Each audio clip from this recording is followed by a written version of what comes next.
Hola a todos, vamos a resolver el examen de la EBAU de Física de junio 2023.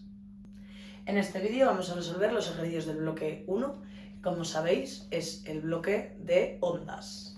El primero de los ejercicios del bloque 1 era el ejercicio 1 del examen. ¿Qué dice el ejercicio 1? Dice, tenemos la expresión matemática de una onda armónica transversal que se propaga por una cuerda según el eje X. Nos dan la ecuación de la onda y nos dicen que está en unidades del sistema internacional. En el apartado A, por 0,75 puntos, nos piden la amplitud de la onda, la longitud de onda y la frecuencia de la onda. Como sabéis, en una onda transversal, el término que multiplica al seno o coseno es la amplitud, el término que va multiplicando a la t es la frecuencia angular y el término que multiplica a la x es el número de onda k.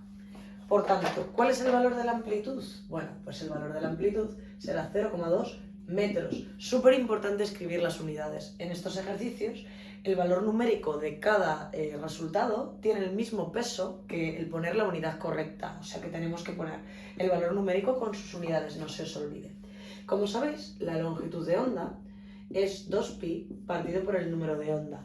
Y el número de onda, si aquí multiplicamos, tenemos 2πt es lo que multiplica a la t, ¿vale? O sea, la frecuencia angular o la pulsación, y 4pi es lo que multiplica a la x. Eso quiere decir que la k, el número de onda, es 4pi. De forma que la longitud de onda es 0,5 y no olvidéis que sus unidades también son metros. Para sacar la frecuencia, lo que vamos a hacer es sacar primeramente el periodo. La frecuencia es la inversa del periodo, ¿vale? ¿Y el periodo qué es? El periodo es 2pi dividido de omega, o sea, de la pulsación. Por tanto, si estamos haciendo su inversa, en vez de 2pi partido de omega, será omega dividido de 2pi. ¿Cuánto es la frecuencia angular en esta onda? Es 2pi. Entonces, si yo sustituyo 2pi dividido de 2pi, pues me queda que la frecuencia de la onda es 1 hercio. Y con esto tan sencillo tenemos el apartado A que valía 0,75 puntos. Veamos ahora el apartado B. En el apartado B dice que calculemos la velocidad de propagación de la onda, el módulo, la dirección y el sentido. Como sabéis, hay varias fórmulas equivalentes entre sí para obtener la velocidad de propagación. Una de ellas es dividir la longitud de onda entre el periodo. La longitud de esta onda, como sabéis, es 0,5 metros. Y el periodo es la inversa de la frecuencia, pero como la frecuencia era 1 hercio, pues el periodo será 1 segundo. Esto quiere decir que la velocidad de propagación es 0,5 metros por segundo. Como sabéis, en función del signo que tenemos en la diferencia de este argumento de seno o de coseno, si el signo es positivo, quiere decir que la onda se propaga hacia el sentido negativo del eje X. Y si el signo es negativo, quiere decir que se propaga hacia el sentido positivo del eje X. Entonces la dirección es el eje X, porque nos lo dice el enunciado. El enunciado nos dice que la onda en la cuerda se propaga en la dirección del eje X, y el sentido es el sentido negativo del eje X, porque aquí tenemos un más. Con esto, bueno, y obviamente el módulo es 0,5 metros por segundo, ¿vale? Bueno, pues con esto tenemos el apartado B, que valía otros 0,75 puntos. Veamos ahora lo que dice el apartado C. Nos dice que saquemos la velocidad y aceleración máximas de vibración de los puntos de la cuerda. La velocidad en función de la x y del tiempo se define como la derivada de la elongación en función del tiempo. Por tanto, derivamos esta expresión.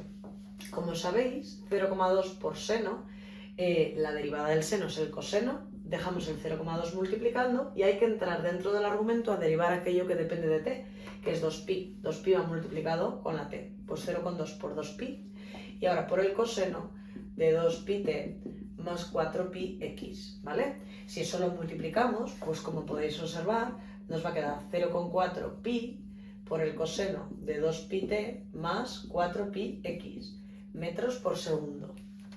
El ejercicio nos pide el valor máximo. Como debéis saber, una función coseno está acotada entre unos valores máximos de más y menos 1. Por tanto, ¿cuál va a ser el valor máximo de la velocidad? Pues va a ser este término que multiplica al coseno, ¿entendido? Por tanto, la velocidad máxima o la definimos en valor absoluto y en ese caso la ponemos positiva, o la ponemos con más menos, 0,4 pi metros por segundo. Y eso va a ser, ya sabéis que la velocidad tiene signo positivo o negativo en función de si se está acercando o alejando, ¿vale? Bueno, pues ese sería el valor de la velocidad máxima. Veamos ahora la aceleración.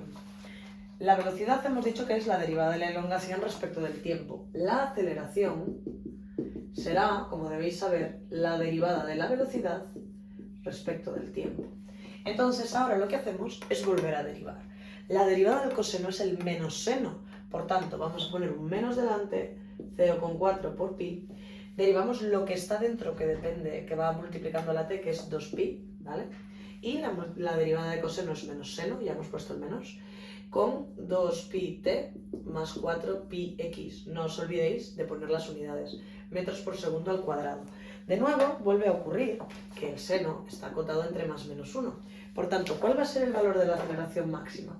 Bueno, pues la aceleración máxima va a ser aquello que multiplica.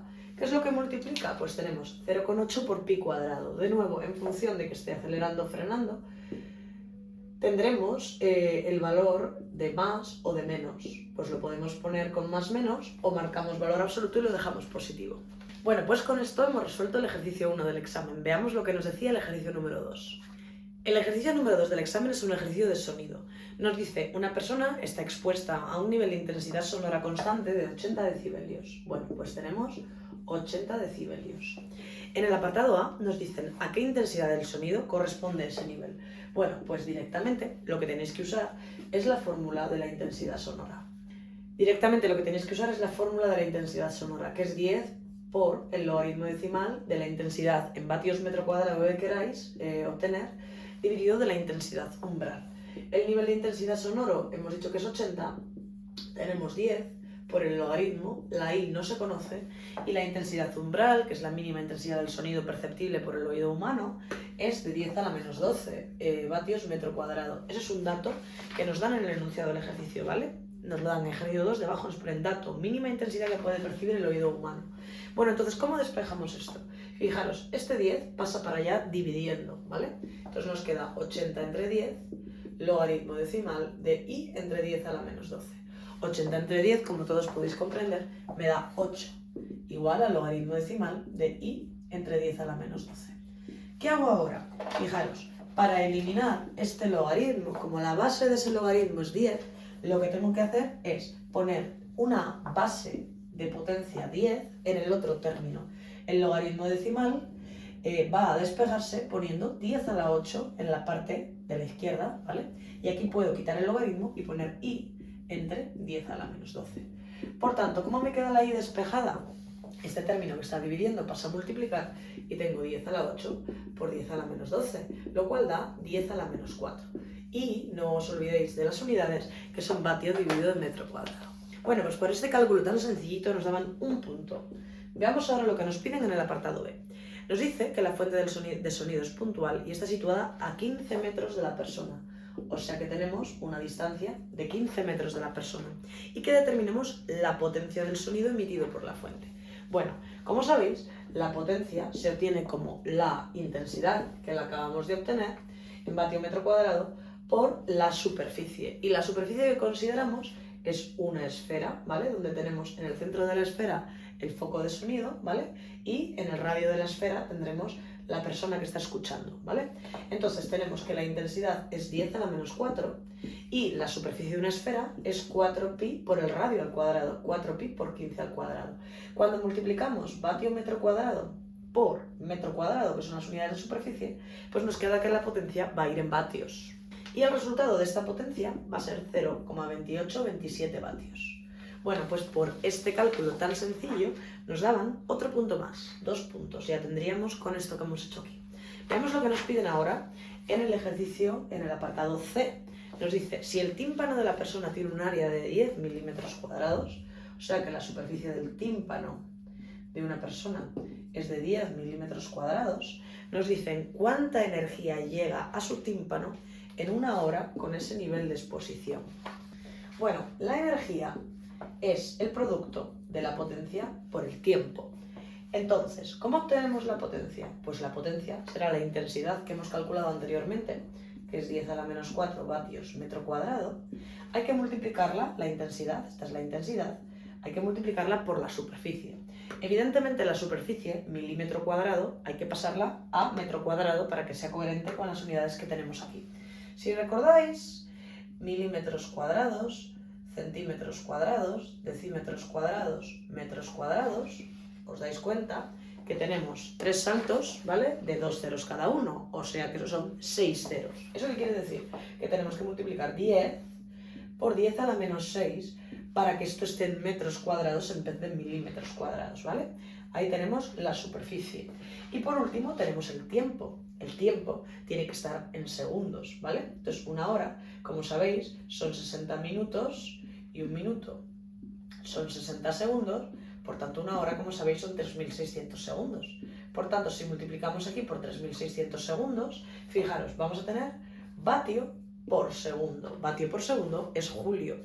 El resultado de este cálculo es 3,6 por 10 a la 6 julios. Y esa es la energía que va a llegar al tímpano de una persona. De esta forma hemos resuelto los ejercicios correspondientes al bloque 1 del examen. Nos vemos en el próximo vídeo.